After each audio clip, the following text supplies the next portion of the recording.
We'll start the show in just a second, but first I want to tell you about today's sponsors. Blinkist is the app that helps you become a more well-rounded person by letting you read or listen to an entire nonfiction book in just 15 minutes. You can try it for free and get 25% off a subscription by going to Blinkist.com/David Pakman. If you're trying to quit smoking or vaping, check out Lucy, which is a nicotine gum developed by Caltech scientists. They'll ship it right to your door and you can save 20% when you go to lucy.co and use coupon code PAKMAN. SteadyMD lets you maintain a meaningful, long-lasting relationship with a primary care physician who you can meet with anytime over phone or video chat. You don't need insurance. It's only $99 a month with no other fees or copays. Visit steadymd.com/Pakman to get started. I actually have some good news to start with today. We have been sort of worried that not enough people in the United States, in other countries as well, but we've been looking at the numbers in the United States, that not enough people in the U.S. would want the coronavirus vaccine, which would make it really difficult to get to the herd immunity that is necessary for life to really start going back to normal in the context of the pandemic. But the good news is that every single week, the percentage of Americans that want the vaccine and plan to get the vaccine and would accept the vaccine were it made available to them is going up. And that's excellent. That number is now at 71%. 71% of Americans say they would get the vaccine. And remember that just months ago, only 40% of Americans wanted it, and that crept up to 50%, 60, 63% about a month and a half ago. And that number is now at 71%. And the poll that shows 71% is from before Joe Biden and Dr. Anthony Fauci received their first doses over the last 36 to 48 hours, which hopefully will push interest in getting the vaccine up even further. Now, the 27% that remain hesitant about this vaccine, there's a few characteristics. These are a few different groups. So those who remain vaccine skeptical are disproportionately Republicans, disproportionately those 30 to 49, and disproportionately people who live rurally, and disproportionately Black American, who are the most vaccine hesitant groups. Now, the reasons why each of these groups is hesitant about the vaccine differ. Some of the primary reasons are fear of side effects, fear that the vaccine is too new, which can mean a lot of different things, but that's the way they described it. And among Black Americans, the primary reasons for coronavirus vaccine hesitancy are general distrust of vaccines and concerns that one could get coronavirus from the coronavirus vaccine. Now, in terms of states, this is not super surprising, but there's some interesting data points here. Based on data from the IHME from a few days ago, the states where residents most want the vaccine are Vermont, New York, Minnesota, Washington State, California, Hawaii, Virginia, and Colorado, followed closely by sort of the rest of the Northeast states, plus North Carolina and a few others. Now, on the other side of this, the states where residents least want the vaccine, at the absolute bottom of the list, are Mississippi, Arkansas, and Wisconsin. Now, I'm guessing that there are particulars about why Wisconsin is there. I don't know if maybe Wisconsin has a number of different religious groups and sects there. I don't know if there's one that is overwhelmingly anti-vaccine. I'd be interested in knowing more about that. But Mississippi, Arkansas, and Wisconsin are the states least interested in the coronavirus vaccine, followed by a number of states like Texas, South Carolina, Georgia, Alabama, Ohio, Indiana, Oklahoma, Kansas. So there's quite a long list in sort of that lower but not lowest range. So bottom line, it's good that the numbers are up to 71%. I do want to remind you the vaccine is not going to be given to kids anytime soon. So when we talk about 70% for herd immunity, we're talking about the whole country. So 71% of adults wanting and getting the vaccine eventually, doesn't get us to 70% of the entire country. We still would not be at herd immunity, but these are the best numbers we've had since the start of this thing, and that's good. The public campaigns to say, I got the vaccine, and people posting pictures on Facebook and social media, Dr. Fauci getting the vaccine, et cetera, that does seem to be working because getting a vaccine in the abstract before anybody's getting it is not likely to appeal to as many people as getting the vaccine that my 12 nurse friends got and posted on Facebook about. And that's certainly helping. Now, as of this morning, 777,000 Americans have received the first dose of the vaccine. That's 0.23% of the U.S. population. It's a start. But again, unless, and we're expecting to, unless we ramp up the number of vaccines going out and being used to inoculate people every week goes up, it's going to take a while. It's going to be a process. Now, in terms of more vaccines, remember that currently in the U.S., there's the Pfizer-BioNTech vaccine and the Moderna vaccines that have been approved. The Moderna vaccine is just now starting to be given to people. And then we have the AstraZeneca Oxford vaccine close to possible approval. And then behind that, you've got the Novavax and Johnson & Johnson vaccines moving ahead, pending results. So in the end, whatever the polls say, start distributing it, get it to people, keep the process moving forward, and we'll keep evaluating month to month and really week to week. Now, an important note, and I don't understand this yet. I've seen the data. I haven't interpreted the data. Even though states have now, it's been several days, and in fact, more than that, since states received their first shipments. Many states have only so far actually used 10 to 15% of the vaccines that they've received. Now, I express concern that we don't want to see lots of vaccines just sitting around and not being used. And a lot of this is getting the logistics up and running, and I understand that. But over time, if we are seeing that states are sitting on a bunch of vaccine with lack of clarity or execution in terms of actually getting it to people, that will be a concern, and we'll cross that bridge when we come to it. But the urgency can't be exaggerated. Another 3,400 people died yesterday of the virus. Absolutely tragic numbers. Okay, this story is a headache, and there's just so much to talk about. So let's do it in detail and kind of do it justice. Donald Trump surfaced from the hole in which he's been hiding for weeks yesterday to deliver a 4-minute speech about the COVID relief package, which we deeply criticized yesterday for its many flaws and its cronyistic elements. And I would say there's a two-sided coin to Donald Trump's 4-minute speech. There's things he said I agree with and things that he said that I disagree with. But it's actually much worse than that. It's like a 4-sided coin that you would be using on a chessboard while playing 4D chess. I mean, I don't have a metaphor to really explain the erratic and confused nature of what Donald Trump said yesterday. So rather than tell you in advance, let's just start going through it. Some aspects of this 4-minute statement are completely deranged. And at the same time, Donald Trump correctly said $600 per person is not enough. I would like to see $2,000 per person. That's great. But this was still a wacky, lie-riddled fiasco. So let's go through it all. You will also notice Donald Trump doesn't look or sound good, slurring a lot, that thing where he's tripping over his tongue, almost like his teeth are too big or his tongue's getting in the way, worse than we saw before the election. So let's just jump right into it. We're going to look at the full 4 minutes. Throughout the summer, Democrats cruelly blocked COVID relief legislation in an effort to advance their extreme left-wing agenda and influence the election. So this is already a lie. I mean, Democrats proposed more relief months ago, before the summer. Mitch McConnell said, we're not doing another relief bill. Trump was MIA every once in a while saying, well, there's negotiation.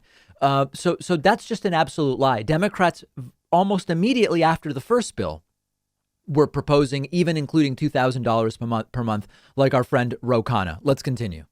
Then a few months ago, Congress started negotiations on a new package to get urgently needed help to the American people. It's taken forever. However, the bill they are now planning to send back to my desk is much different than anticipated. It really is a disgrace. For example, among the more than 5,000 pages in this bill, which nobody in Congress has read because of its length and complexity, it's called the COVID relief bill, but it has almost nothing to do with COVID. Okay, now Trump is correct. The bill is outrageously long. Members of Congress didn't have time to read it, and tons of it has nothing to do with COVID. But it's not that the COVID bill has nothing to do with COVID. Remember, they wrapped up together a funding of government bill and the COVID bill, 5,500 pages, and we're given everything to vote on together. So Trump is right that there wasn't enough time, but he's now starting to get into one of the big deceptions of the speech. Let's continue. This bill contains $85.5 million for assistance to Cambodia, $134 million to Burma, $1.3 billion for Egypt and the Egyptian military, which will go out and buy almost exclusively Russian military equipment, $25 million for democracy and gender programs in Pakistan, $505 million to Belize, Costa Rica, El Salvador, Guatemala, Honduras, Nicaragua, and Panama, $40 million for the Kennedy Center in Washington, D.C., which is not even open for business, $1 billion for the Smithsonian, and an additional $154 million for the National Gallery of Art. Likewise, these facilities are essentially not open.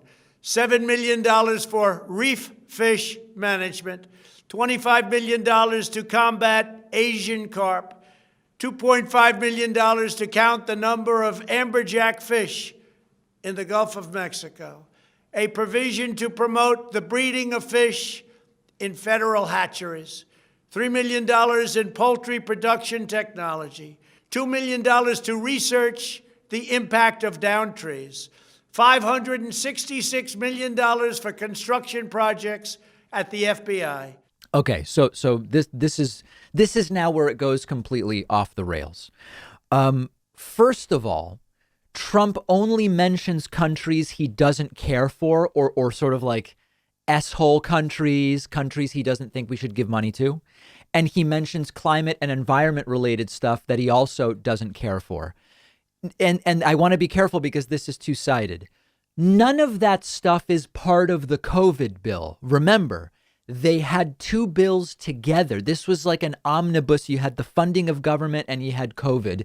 And in the funding of government, you have aid and money designated for different countries. Now, it's not really the COVID bill.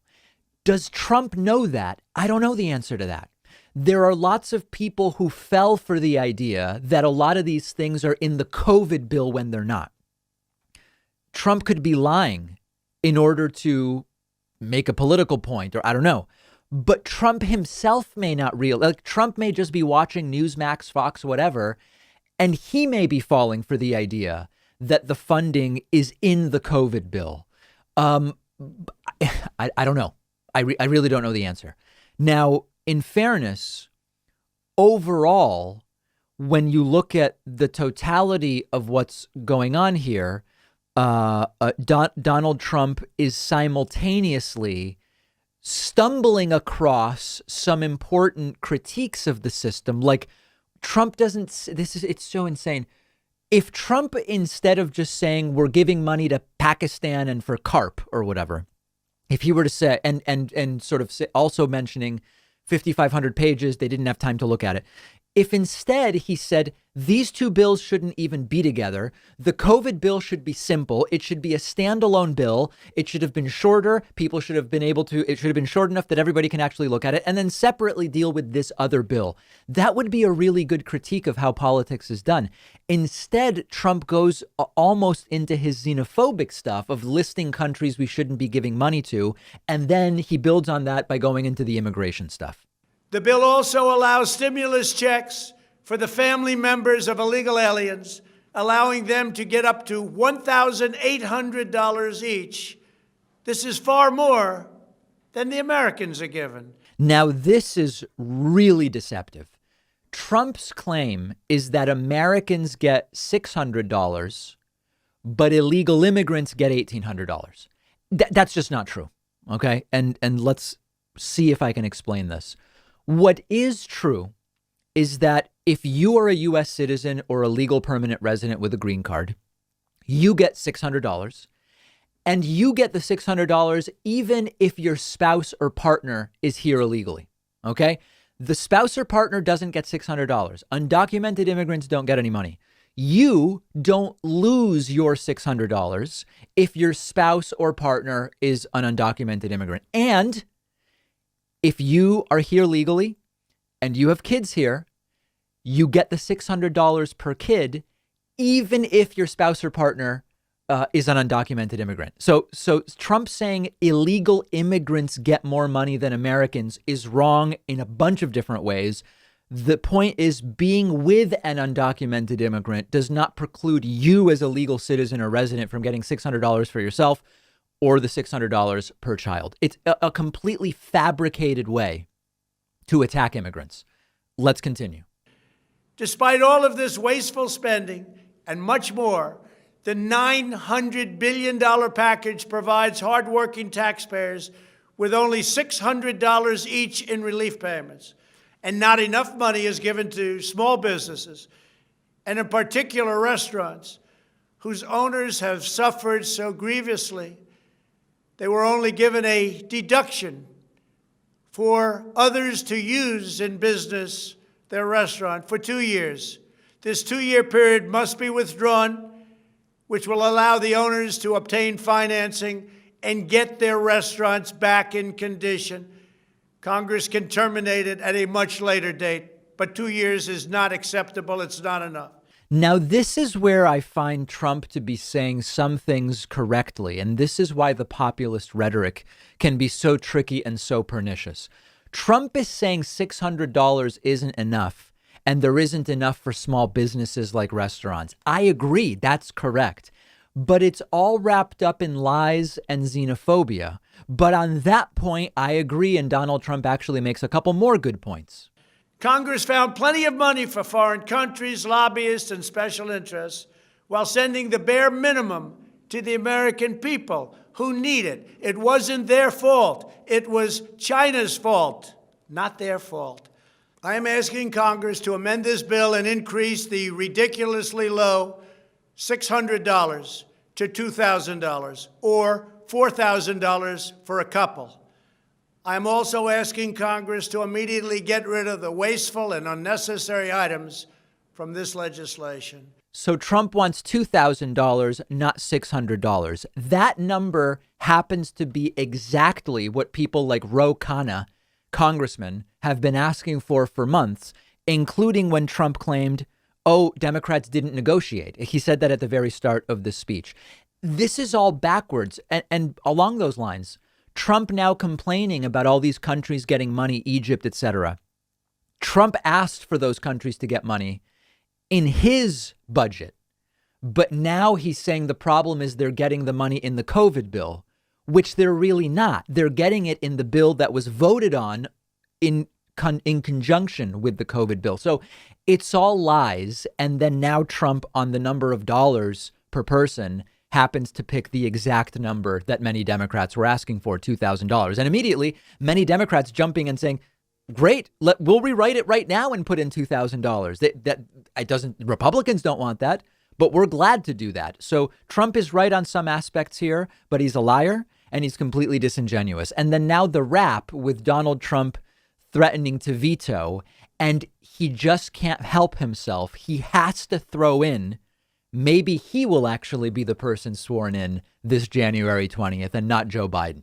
And to send me a suitable bill, or else the next administration will have to deliver a COVID relief package, and maybe that administration will be me, and we will get it done.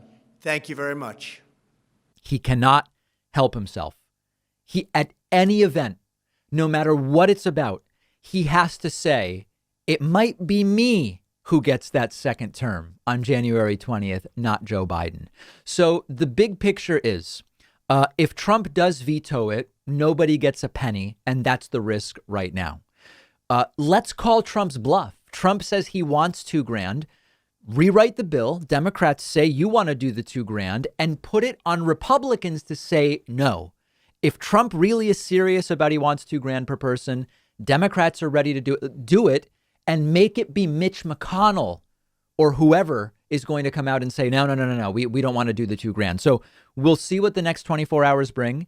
If this ends up getting people $2,000 instead of $600, even as disingenuous and dishonest and clueless as Trump is, I'll be glad. And remember, I'm getting zero. I'm not negotiating for myself. I'm not getting any money from this. But remember, there were two bills here, funding government and COVID. And if it's vetoed, not only do people get nothing, we may even end up with another government shutdown.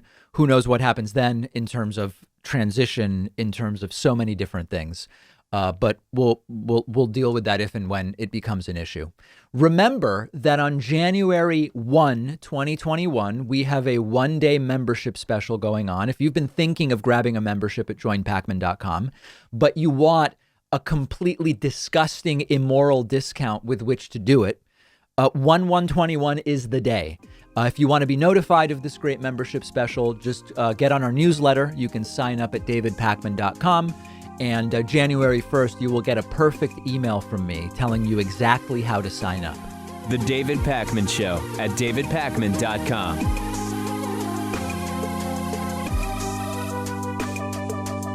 What if you could read 10 books in just one sitting? That's exactly what one of my favorite apps lets you do. It's called Blinkist. And what they do is take thousands of popular nonfiction books.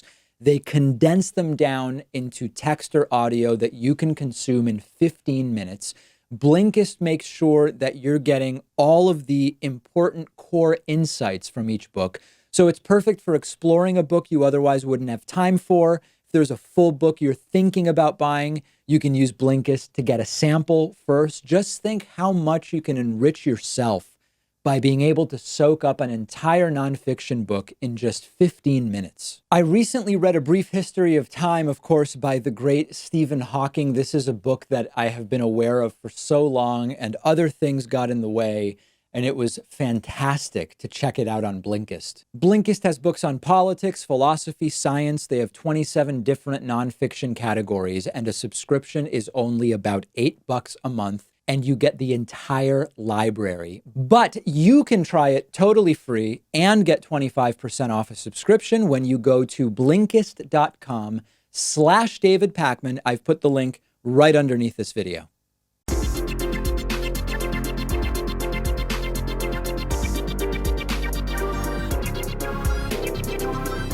The David Pakman Show at davidpakman.com. The best way to support the David Pakman Show is to grab a membership at joinpakman.com. Not only will you get commercial-free audio and video feeds of the entire show every day, no waiting for YouTube clips to publish. You'll also get the daily bonus show in audio and video formats, an extra show. There's a whole other show behind the curtain for our members. Sign up at joinpakman.com. Okay, Donald Trump has started the pardons. Well, he's continuing the pardons. Speculation for several weeks about exactly when a flurry of pardons and commutations would come from Donald Trump. Speculation continues about the preemptive pardons Trump is said to be considering for Rudy Giuliani and his children, his son-in-law Jared Kushner, and many, many others. But there are now 15 or so more pardons and commutations issued yesterday by Donald Trump. Now, as far as the Russia probe, remember the one that led to all sorts of arrests and indictments, Donald Trump has pardoned his own former foreign policy advisor, George Papadopoulos, who was found guilty of lying to federal investigators, as well as Alex van der Zwaan, who was the Dutch lawyer who also lied to investigators in connection with the Russia investigation. So slowly but surely, Donald Trump is pardoning everybody who was wrapped up in the Mueller probe. It's a sort of revisionist history. The investigation did find lots of crimes. They like to claim it didn't. But in any case, Trump will just keep pardoning everybody and in a way retroactively wipe the slate clean. Even those folks were convicted, and a pardon, part of, this is a kind of a bigger legal debate, but if you're pardoned, then you're conceding you were guilty. Now, you could say, well, it was an unfair guilty verdict, and you can make that case. Donald Trump also pardoning former Republican Congressman Duncan Hunter, former Republican Congressman Chris Collins, 4 Blackwater mercenaries involved in an Iraqi massacre. That's an entire other story we previously covered. 2 Border Patrol agents convicted in 2006 for shooting and wounding an unarmed, undocumented immigrant and then actually covering it up. Just a horrible signal that sends. Trump pardoned several people convicted of nonviolent drug crimes who were serving long sentences. That I agree with. Trump also pardoning Alfonso Costa, a dentist who pleaded guilty to healthcare fraud, Alfred Lee Crum, who pleaded guilty to illegally distilling moonshine 70 years ago, Weldon Angelos, who was sentenced to 55 years for selling marijuana and carrying a handgun, Philip Lyman, county commissioner in Utah, who was sentenced to 10 days in jail because of his protest on ATV restrictions on federal land. Okay. And Otis Gordon, who was convicted of possession with intent to distribute. Also, Philip S. Formes, a Florida nursing home mogul, convicted for paying bribes in a Medicare fraud case, also had some of his sentence commuted by Trump. And in addition to the pardons, a number of commutations, the remaining prison term of former Congressman Steve Stockman, that's the Texas Republican convicted for almost 24 felonies, including fraud and money laundering. And Trump saying that because Stockman is 64 with underlying pre-existing conditions, he's at greater risk during COVID, and he already got COVID while in prison. What's interesting about that is Trump says, hey, I'm good now because I got COVID. But even though this guy already got COVID and recovered, it's still a reason to pull him from prison. A little bit incoherent, but it is Trump after all. So the big picture here is, number one, this is likely to be just the start of Donald Trump's pardons. Number two, this is a separate path. It's a separate topic than the preemptive pardons being considered for his family members, people like Jared Kushner, Ivanka, Don Jr., Eric Trump. And we've learned over the last 7 to 10 days the possible reasons they would benefit from a preemptive pardon. Jared Kushner potentially already being investigated for creating this shell company through which hundreds of millions of dollars in campaign donations may have been laundered. Rudy Giuliani reportedly talking to Trump about a preemptive pardon, et cetera. But here is the clear trend. And actually, listen to this data point. Harvard Law School professor Jack Goldsmith looked at Trump's pardons so far and found that 88% of the pardons so far are for people either personally tied to Trump or people whose actions furthered Trump's political aims or protected him in some way. Now, presidents have absolute pardon power. We know that. Trump has repeated that often. It's not really in question, legally speaking. The issue here is that it's always more corrupt with Trump. So many of the pardons are for crimes committed by people connected to Trump or even people who helped Trump by the crimes they committed, including lying to investigators ostensibly to protect Donald Trump in the Mueller probe. So we can have a broader debate about pardons in general, and we've had that debate, and that's not really the topic here. With Trump, he's able to dial up the corruption and cronyism just a little bit or even significantly. And that's exactly what he's done here. And we'll wait and see what the full list of pardons is. This is super interesting. Our old friend Andrew Yang, who ran for the Democratic presidential nomination this year, is already leading a poll for New York City mayor, even though he's not running yet. And there's been a movement to draft Andrew Yang to be New York City mayor. He's not yet a candidate. And among Democrats, meaning within the New York City Democratic mayoral primary, Andrew Yang is winning. Yang is polling 17, Eric Adams polling 16, everybody else at 10 or below. There's another poll from a couple weeks ago where it was Andrew Yang 20 with Eric Adams, who I believe is the council president in New York City, down at 14%. So this is the 2021 election. The New York City mayoral election is on November 2nd, 2021. The primary is on June 22nd. So we're already only 6 months from the New York City mayoral primary. And in the grand scheme of things, that's pretty soon. It'll just be 5 months once Joe Biden is inaugurated. Now, the current New York City mayor, Bill de Blasio, is term limited from running again. And this upcoming election is going to be the first one in New York City using ranked choice voting. So there's a bunch of very interesting things related to this.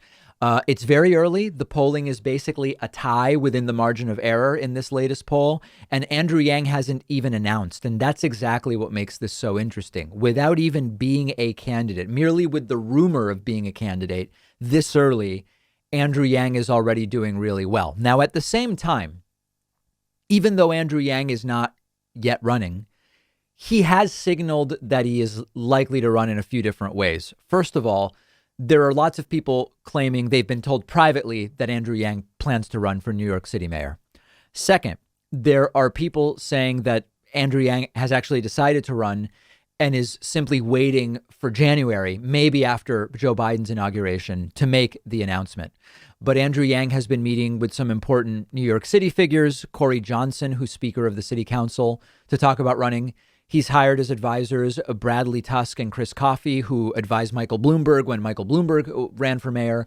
So I think this is very interesting for a number of different reasons. Number one, Andrew Yang would bring a sort of pragmatism to the office of mayor that Bill de Blasio, even for as well-intentioned as he may be, I think lacks. And I think that would be a very interesting aspect. You know, one of the critiques of Andrew Yang is that as president, Andrew Yang's approach of sort of like the tech CEO, consultant, technocratic approach, that it's not well suited for the president. It actually may be well suited for New York City mayor in some ways, which we'll dig into if indeed he announces. Number two, there's going to be many people who, if Andrew Yang does announce that he's running for New York City mayor, who are going to say Andrew Yang's not really progressive. And there are going to be other New Yorkers, maybe not in the Democratic primary, but I'm thinking of Staten Island Republicans, who are going to say Yang is a socialist because he believes in universal basic income, which was one of his main distinguishing policy ideas during the Democratic primary. So you're going to have, I mean, listen, it's no different than with Biden, where the progressive left says Biden's not very progressive and the right says Biden's a socialist, communist, Venezuelan, Marxist, Stalinist, whatever. It'll be even further exacerbated because this is all, you know, millions of people in a very small geographical area. So I think the contrast will be very notable. And number three, there's an interesting identity story here as well. Andrew Yang would be only the second Asian American candidate to even run for mayor. The other was John Liu in 2013. And then number four, because Andrew Yang has such nationwide name recognition, it would be very interesting to see how beneficial that is in a New York City race.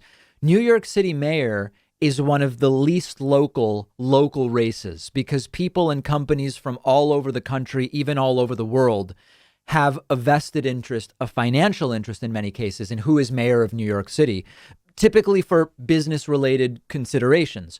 What I wonder if Andrew Yang has thought of, and he probably has, I would imagine he has been thinking about it, is that New York City mayor is a job where almost no matter what you do, you are going to have a large swath of New Yorkers furious with you about the job that you've done. With some very rare brief exceptions like Rudy Giuliani after 9/11, New York City is so diverse politically, economically, racially, in all ways, you know, from Bronx, Queens, the Manhattan crowd, even within Manhattan, Staten Island, the most conservative part of New York City. There's a large swath of the population that's almost always furious with the New York City mayor. You are one of the most powerful local officials in the country as New York City mayor. You run a government larger than many states as New York City mayor. And it comes with some horrible realities that the mayor is always being ripped apart. But in the end, it's not that different from being president when half the country hates you. But geographically, again, the hate is in a much smaller area and it's around all the time. I'm sure Andrew Yang can handle it. Every expectation is that we'll hear from him next month about whether or not he decides to run. And many reports that it's a foregone conclusion that he's running. He simply is waiting to announce. So let me know your thoughts. I think there were ideas of what about if he runs for governor somewhere? What if Andrew Yang runs for Senate somewhere? But New York City mayor is very interesting, and I'd be curious to hear your thoughts about it. And we'll have more coverage about Andrew Yang's possible NYC mayoral run and all of the stories from today's show on the David Pakman Show Instagram page. Find us at David Pakman Show, all one word, on Instagram. And you can find me on Instagram at david.pakman. The David Pakman Show at davidpakman.com.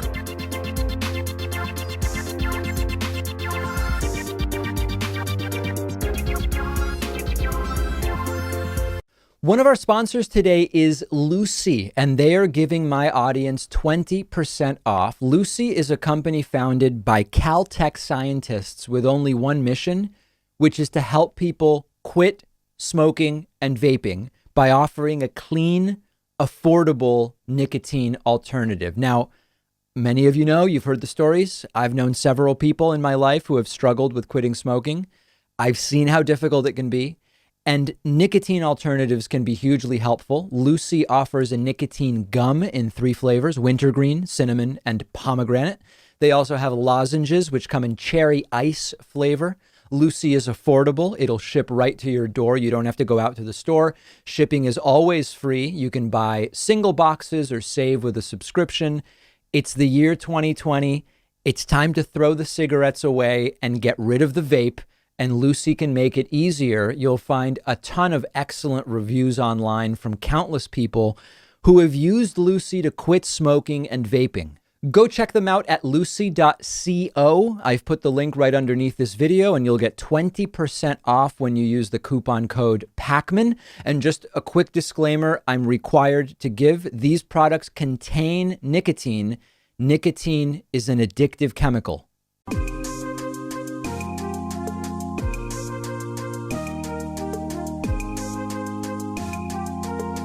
Welcome back to the David Pakman Show.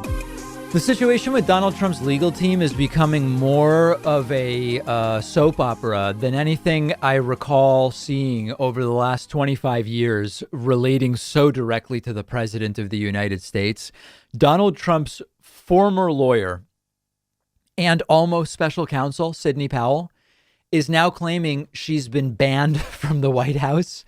I don't know whether to start with the new part, or let's start with the new part and then we'll go backwards and I'll catch you up on everything. So listen to this. Sidney Powell telling Fox News she's been banned from the White House and from speaking to Trump. Check this out. This is during an interview on Fox News where anchor John Roberts is interviewing Republican strategist Karl Rove. Is General Flynn's attorney, Sidney Powell, who suggests that after a meeting on Friday night, she's been banned from the White House. In a statement to Fox News saying, "I've been blocked by White House counsel and others from seeing or speaking to the president since I raised the public formal findings and even more evidence of foreign interference from Iran and China." I'm told that she still has the ability to call the president. She's not on any kind of do not admit list at the White House. But I do know that there are many people in senior positions at the White House who would prefer that Ms. Powell and others stay away from. Okay, so now that we've seen that, you really have to understand the backstory to comprehend the level of absurdity that is going on here. So shortly after the election, Donald Trump tweeted about Sidney Powell as one of the lawyers representing him.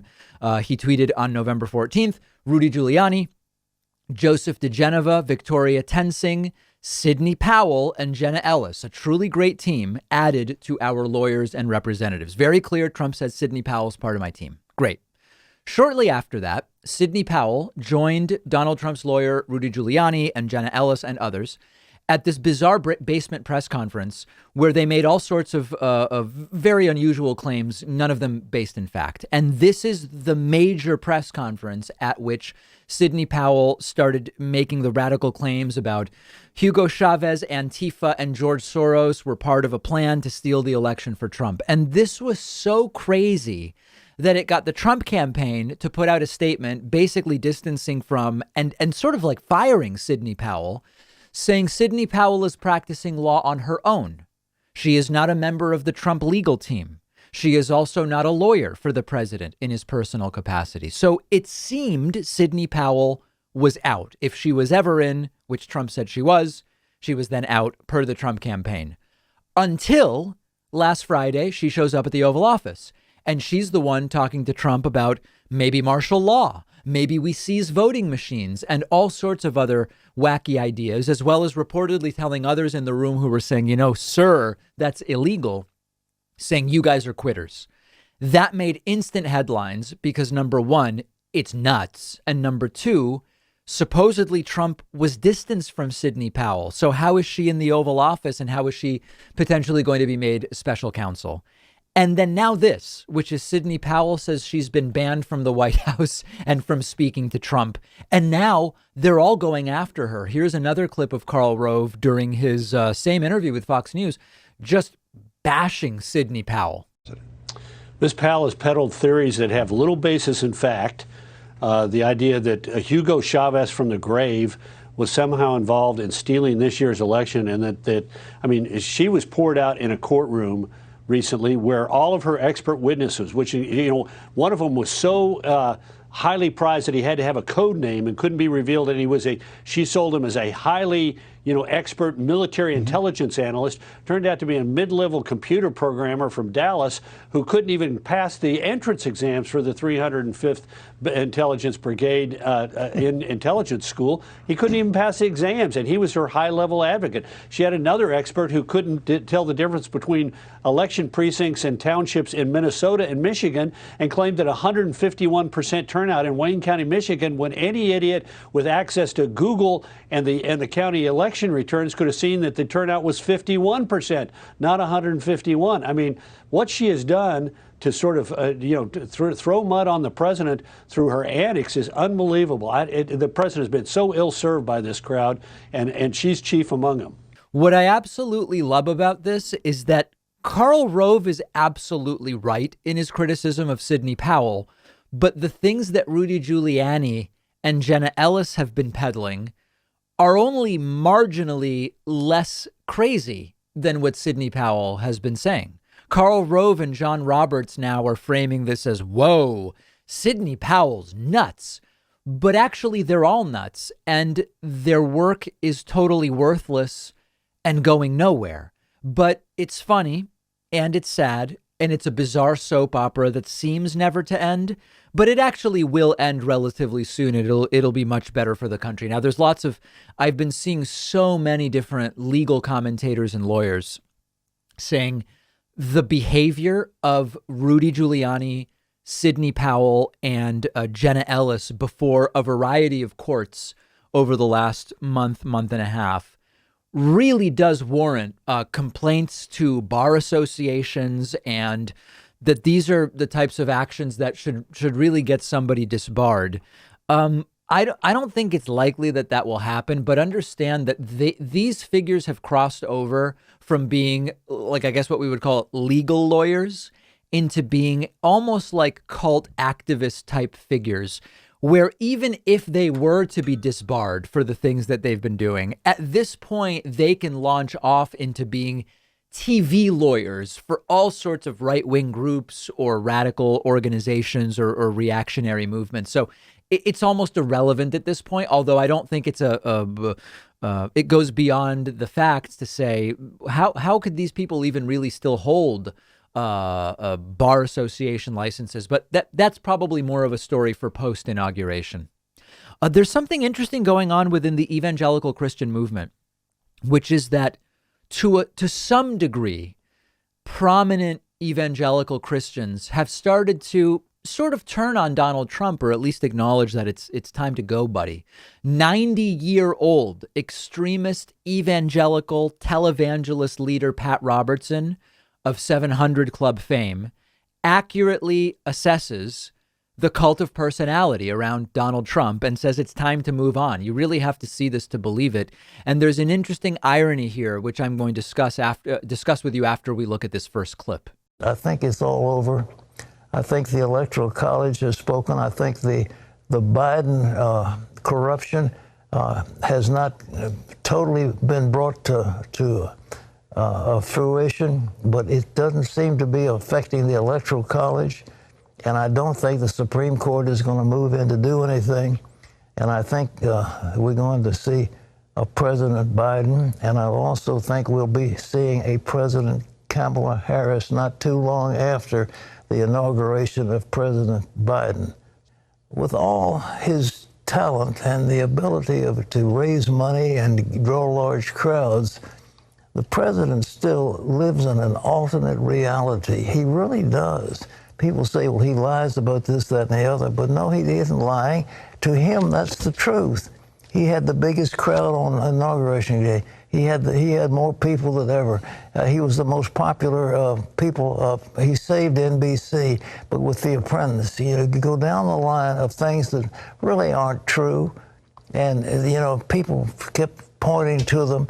But because they loved him so much and he was so strong for the Evangelicals were with him all the way.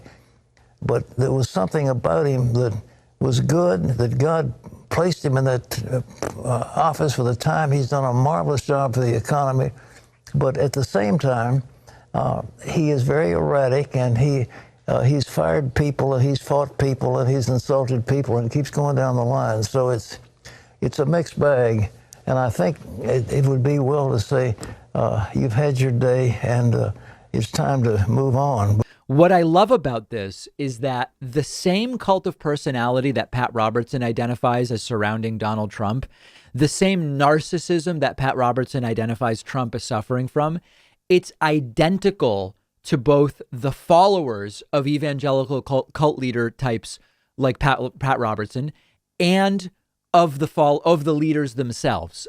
We wonder, does Trump believe he's a liar, or does he know he's lying? The cultish answer would be, eventually cult leaders become so deluded that what may start as things they know to be lies, they end up kind of believing their own lies, or at least if they know they're lying, they believe they're lying for the right reason because the means justify the ends, or they're telling some bigger truth if they don't focus on the minutia. These are really common thought kind of paradigms or mental models, I think is the right term, for cultish leaders of all kinds. And when Pat Robertson says Trump believes the lies, I suspect that the same applies to many evangelical cultists like Pat Robertson and others we've covered. They believe that the world is better off when people donate to them so that they can buy a private jet, because the private jet better allows them to go and spread the gospel or whatever it is that they claim to do. They get to a point where they have to mostly believe their own lies in order to continue living semi-coherently on just like a day-to-day practical level. But Pat Robertson is mostly accurate in his analysis of critique of Trump. It's just that most of the analysis would apply as accurately to himself and to other evangelical televangelist types like Pat Robertson.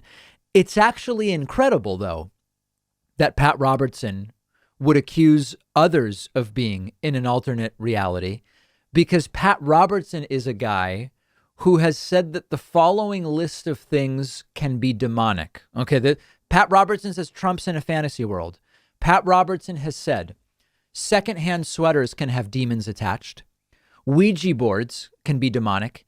Yoga is demonic. Harry Potter, Feng Shui, karate, horoscopes, the Twilight series. Actually, you know what? The Twilight series could be demonic, but other than that, this list is crazy. Paintings of Buddha, TV shows about ghosts, Halloween, just writ large, psychics, young girls who do levitation during sleepovers, and sometimes even adopted children from other countries can be demonic, according to Pat Robertson. And Pat Robertson says Trump's living in an alternate reality. What a world we live in, isn't it? Now, one other funny thing. I didn't know until yesterday that Pat Robertson's son is part of the grift. Gordon Robertson. This is a new, I guess this is maybe the sort of like televangelist heir to Pat Robertson. Gordon Robertson, who is Pat Robertson's son, is also involved with the 700 Club. And he also seems to have turned on Donald Trump. Here's Gordon Robertson a few weeks ago saying he doesn't think the Trump legal team is making any sense with what they're doing. Got to ask you, if they're not going to go forward with proof in these press conferences, shouldn't they just shut down the press conferences? Why have them? I'm looking at this. It's a complete disaster for Trump, and why is he even doing it? They have had other press conferences. There's the famous Four Seasons Total Landscaping. It just doesn't seem to be helping. Whenever they get in front of the cameras, it just doesn't seem to be helping. Again, the question is always, let's see the evidence. But without people sort of buying in that there's evidence of widespread fraud, if you don't have that, and you have state legislatures coming in and saying, we're going to invalidate the vote totals and vote our own slate of electors in so that our team gets to win, aren't you really playing with fire? I mean, at that point in time, does anyone trust our democracy anymore? I mean, all the allegations that we're looking at dictatorship, that we're looking at overthrowing democracy, all of those allegations come to the fore, and I would predict you'd see rioting in the streets. How insane is that? Pat Robertson and Gordon Robertson both saying Trump's wacky, while they are completely wacky. Fascinating to watch. And my instinct is that this seeming realignment is going to disappear very quickly, and everything will go back to where it was. Much like I said, that Republicans are going to sort of forget about Trump once Trump disappears. And what Trump? I don't know. We're here to lower the debt and prevent socialism or whatever. I assume that the evangelical televangelist types that have started to see a little bit of reason are going to go right back to the same stuff. Joe Biden's very demonic and so on very quickly. That's my prediction. Remains to be seen whether it happens. The David Pakman Show at davidpakman.com.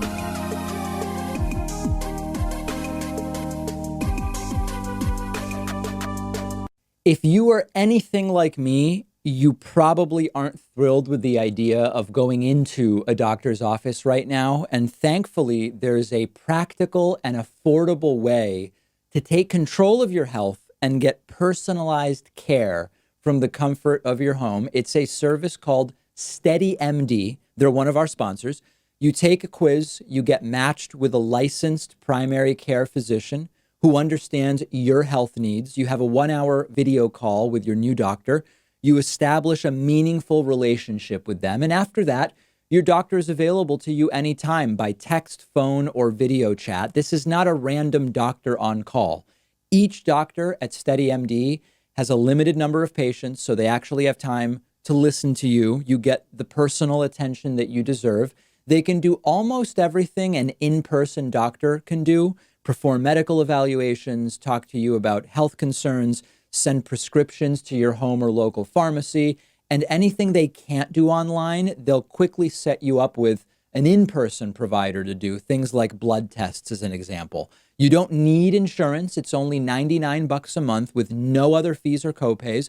There are so many practical advantages to using SteadyMD for primary care, and it's also so much more affordable. Go to steadymd.com/Pakman to take the free quiz, see which doctor is right for you. I took their quiz. They matched me with a doctor who specializes in my particular health needs and situation. The doctor they gave me is a really perfect fit for me and my medical needs. There's no risk, no commitment to get started. Just click the link right underneath this video. The David Pakman Show at davidpakman.com. You know, I thought that when we hit 1 million YouTube subscribers a couple of months ago, I thought things would calm down. I think I believed everything would normalize with a Sam Cedars show, The Majority Report. And just as a disclaimer, this is just a joke. It's just a break from the serious stuff on today's show. But let's pretend that this is for real. I was expecting that we would get past this silly spat with The Majority Report. I never considered that we were even in a battle with Sam to get to 1 million subscribers. I think the battle was mostly going on in Sam's head, quite frankly. And it might have been placed there by a caller to both of our shows named Ronald Reagan, and possibly even by Hugo Chavez, Nicolas Maduro, and Cuba. But in any case, Sam thought there was a race to 1 million subscribers. And to the extent that there was, Sam lost that race. Now, the race didn't exist. I wasn't participating in it, but Sam lost the non-existent race. We didn't participate, but we hit 1 million subscribers. And then we hit 1.1 million subscribers. And now we have surpassed 1.2 million subscribers. And now, good for Sam, okay? Please. Remember, I'm on Sam's team. I want what's best for the movement, not just me.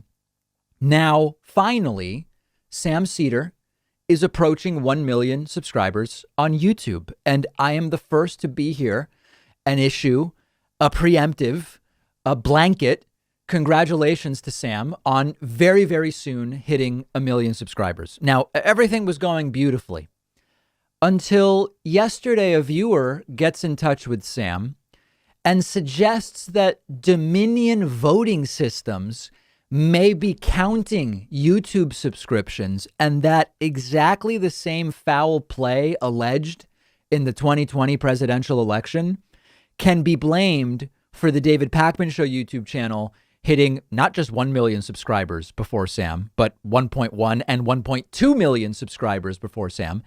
And Sam doesn't even challenge this on his program. Even he seems to take pleasure. He has this like satisfied grin on his face when this is brought up. Take a look at this. YouTube contracts Dominion to count subscriptions. So many people have subscribed to the Majority Report that it broke the algorithm and sent your subs to David Pakman. This explains why he is not the 1 million sub winner. And he was born in South America, so, you know. So it doesn't matter, yeah. It's like John McCain running for president. Well, no, I'm saying there's a connection there to be made. Oh, okay, got it. Yeah. Oh, right. I forgot our initial scheme here. It was all about Venezuela interfering. Even bringing up my South American heritage is actually, that's very low. That's ugly. I'm shocked, quite frankly, that Sam chose not to challenge those claims. Nomiki seems to revel in it. She actually seemed to think that there was something funny here. Now, as a reminder, this is just a joke. We're friends with Sam, and Sam's doing great, and he's soon going to be, when Sam hits 1 million, now this is serious. When Sam hits 1 million subscribers, he will be the fourth independent progressive news type show on YouTube to get to 1 million subscribers. TYT, of course, the big player with 5 million subscribers, I believe. We're at 1.2 million. Brian Tyler Cohen recently made it over the line and is over 1 million. And Sam Seder about to enter the 1 million subscriber club. And we're looking forward to welcoming him. But remember, this is not zero sum. You can subscribe to Sam and to us and to TYT and to whoever else you want to subscribe to. So please do. I've got nothing to sell you here other than a free good time. We're at 1.2 million. We're almost 200,000 YouTube subscribers ahead of where we wanted to be and hoped to be by now. We have the possibility of getting to 1.25. That's 1.25 million subscribers by January 1st, if you help us. So let's make it happen. I've got nothing to sell you here. I mean, listen, I have things to sell you. I'm not selling them to you right now. Here, I'm just saying participate, subscribe to all of these channels. And if we can say one thing about 2020, it's that the growth that progressive independent media has experienced, and there's two reasons for it. One is the pie is actually getting bigger.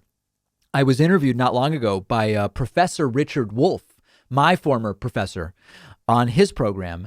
And one of the things that's going on is that more people now default to looking on YouTube for analysis and commentary. So the pie is getting bigger, but also certainly awareness of programs like ours, Sam's, The Young Turks, and lots of others has been growing. So let's keep it going into 2021. All right, I'm going to have to sort of issue an apology here. We have a voicemail number. That number is 219-2-DAVID-P.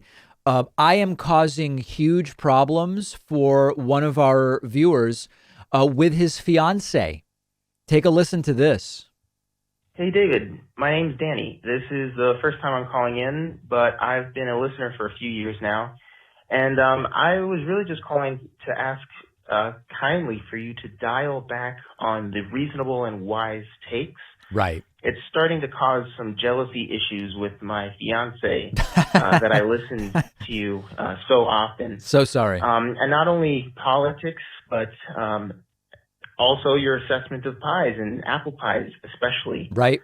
I think the only major disagreement I've had lately has been with your take on sweet potatoes as, quote, the perfect vegetable. In fact, I submit to you that, in fact, bell peppers are the perfect vegetable. Oh, my God. Clean them out. You can eat them like an apple. They taste great. They're not annoyingly spicy. They're crispy. You can stuff them and bake them. Oh, dear God. Anyways, I just need for you to dial back on the stellar opinion pieces. You're handing out media literacy like it's candy on Halloween. And you're also the biggest reason I voted. I'm a Bernie supporter, but That's I voted important. Biden thanks to you. So for the sake of my happily ever after, would you please just cut it out? Yeah. Listen, I apologize that your fiance is getting jealous and all of that. But so here, a bell pepper is better than a sweet potato, and I'm not anti bell pepper in any way, but when you're cooking, you dip a bell pepper in some hummus. That's great, but in cooking, a jalapeno, okay, you're adding a little heat, but a bell pepper is not dramatically different than an onion in that it gets soft and absorbs the flavor of whatever is there.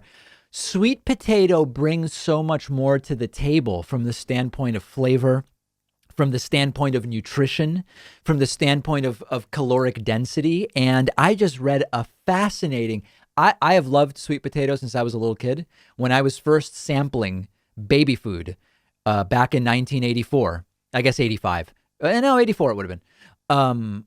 When I first got my first taste of sweet potato, my eyes lit up. It was an incredible day. And, a lot of people think because a sweet potato has the word potato in it, that it's like a potato.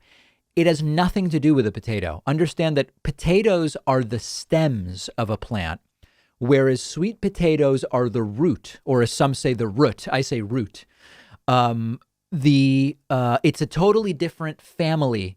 It is a potato and a sweet potato could not be more different. And by the way, all these people in the U.S. who interchangeably talk about a sweet potato and a yam, I don't know that I've ever seen a yam, an actual yam in the United States. Yams are gigantic compared to sweet potatoes. They look different. Let's stop misnaming sweet potatoes as yams. Anyway, I could go on for probably an hour about sweet potatoes, but the mere idea that a bell pepper is going to hold a candle to sweet potatoes, I find that offensive. But otherwise, I love the praise. I love that this caller voted thanks to the show, et cetera, et cetera. We've got a great bonus show for you today. We'll talk about Rudy Giuliani's slippery cell phone. We will talk about the Vatican's position on vaccines for the virus that use abortion cell lines. Hint, they're okay with it. And Deborah Birx is going bye-bye when Joe Biden transitions in because she's retiring, and we'll talk about what we think is behind that. All of those stories and more on today's bonus show. Sign up at joinpakman.com and get instant access to the bonus show.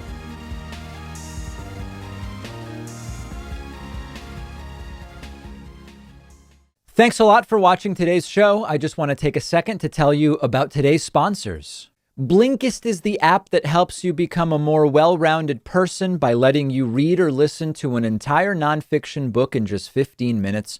You can try it for free and get 25% off a subscription by going to Blinkist.com/David Pakman. If you're trying to quit smoking or vaping, check out Lucy, which is a nicotine gum developed by Caltech scientists. They'll ship it right to your door, and you can save 20% when you go to lucy.co and use coupon code Pakman. SteadyMD lets you maintain a meaningful, long-lasting relationship with a primary care physician who you can meet with anytime over phone or video chat. You don't need insurance. It's only $99 a month with no other fees or copays. Visit steadymd.com/Pakman to get started.